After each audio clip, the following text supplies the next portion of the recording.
Welcome to the celebration of reaching former Wellspring board member Darol's goal of 100 wells by April of 2014.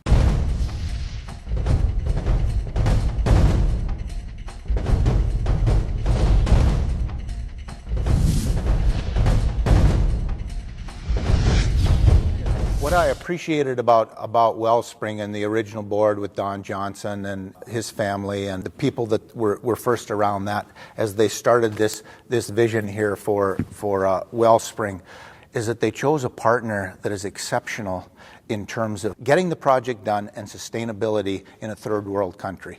And so when they partnered with World Vision, it was an absolute no-brainer to join in with them. It can't just end with the end of this campaign. It has, Darold would want it to go on.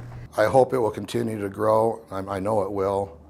It's got a big following and a big support base, not only in Fargo, but Bismarck, Park Rapids, with chapters starting out there now. And I know that just because we've hit our goal, nobody's going to take their foot off the pedal and slow down. We're going to keep going. When you get something that's worked as well as this has, you have to learn and piggyback off that. So it'd probably be a mistake to say, okay, we accomplished this project, we accomplished this dream, we did enough, we're fine, we're comfortable, we're content. I would hate for that to be the end of the project. It would be nice that this thing goes 100 more, 100 more, 100 more into the future, because the benefit that people around the world will see from that is significant.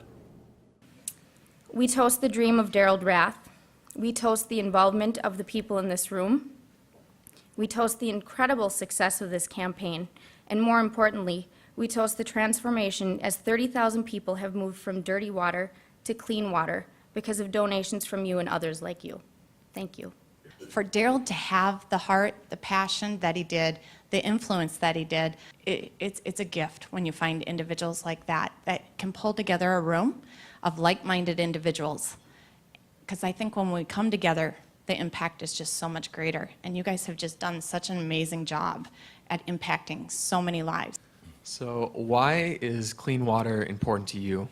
And what do you think the world would be like if clean water was available for everyone? In Africa, there's a saying, water is life. Water is life. But this is the reality for more than 750 million people on the planet today. They wake up every morning, sometimes at 4 a.m., because the walk to the water hole is so far. And by the time the African sun hits noonday, you don't want to be walking with 50 pounds of water on your head or lugging on your back. And so it's hard to communicate how literally desperate people are who don't have access to clean water. There's no such thing as development. There's no such thing as growth and prosperity, and every day is this gnawing, quest for water. You talk about return on investment or bang for the buck. Our average cost of bringing clean water to a person, per person, is about $50. And if you guesstimate the life of the well, let's say it's 25 years, that person will have water from that well. That's $2 a year for a child to have access to clean, safe drinking water, plus the sanitation facilities and hygiene education that comes with it. I look at this through a Christian lens. As followers of Christ, we just need the will to do it and the will to make it so, because we know how to do it, and we're doing it. And as Sean says, we're winning the war. And I think in my lifetime, we may have a world that is virtually everyone has some access to clean water in my lifetime. I think we can do that. If we could only do one thing in a community, it would be water, because it would make the biggest difference in the community. We found through Dave and Dana, who had been with us for, at that time, almost 30 years at that time, funding smaller water projects in a few countries, that and they're going to tell their story in a minute, but they became convinced that we had everything we needed to go big and to go deep and to spread and help more and more people. So they put up a leadership gift. I'll just say what it was. It was a $35 million gift from this family over 5 years. And they said, we believe in you. And we want to scale this, and we want to help millions of people, not thousands of people. And that was a matching gift, and that matching gift provided half of the match for all of the Darold's Dream wells. The Hilton Foundation has provided the other half, so you're getting a 2/3 discount on your well pricing. So, man, when you get a discount that's that deep, you buy as many as you can. There you go. You know, when it's 66% off, that's when you stock up, right? You know, whether it's paper towels or toilet paper, you know, you stock up. And so that really cracked it open for us and enabled us to buy a number of these drilling rigs that are $1.2 million each, the big ones. We were able to create 3 learning centers and testing labs. We were able to hire hydrogeologists and water experts and hire the crews and everything we needed to do it. And then we just started, you know, going. This group from Wellspring that went over to Ghana last month knows that the alternative is really, really bad, and we can really change these people's lives. And his predecessor said to me when we were in Vietnam one time, he says, Dave, if we can get up in the morning and help one person every day and then get up the next day and help another person, cumulatively we'll make some progress and change the world. And I think that's what we're trying to do. 1 year ago, almost to this day, Bill Gates was on this college campus and stated, and I quote, "We now have the capacity and capability to bring these very poor people out of extreme poverty." As he sat on a stool in front of a packed auditorium just across the street, responding to students' questions, much like tonight, he said, and again I quote, "If we don't act now to bring the poor in third world countries out of deep poverty, then that will be on our generation."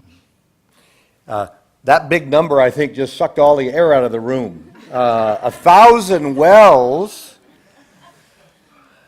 But you know, I'm not sure anybody believed 100 wells were possible a few years back. And this community was blessed with some visionaries in Don and Dorothy Johnson and Darold and Lila, who had a vision to bring 100 wells to help tens of thousands of people with clean water. And now at the end of the evening, if you didn't know before the evening began, you've seen some of the images of the people that have been helped. You've heard about how it works and the impact it has on their lives. I kind of stand here with Maureen and Wellspring unashamedly to say, I think we can do this. I think you can do this community. And the people you know and the people they know, this is possible. In my book, The Hole in Our Gospel, there's a chapter called Somebody Else's Kids. And I try to raise the question, why is it that when we hear about somebody else's kids 10,000 miles away who are suffering, they're dying before their 5th birthday, they're racked with parasites and diarrhea and diseases like guinea worm and trachoma, which is a blindness disease. These boys and girls are fetching water 4 or 5 hours a day instead of going to school. But you know, they're not our kids, they're somebody else's kids. And I think the challenge we have, and I think the way Jesus challenges us, is they're all his kids. He doesn't love any children more or less because of their zip code or what country they live in. He died for all of us. You know what Jesus sees in a glass of water? He sees an opportunity to make a difference in this world that's good for your soul and mine.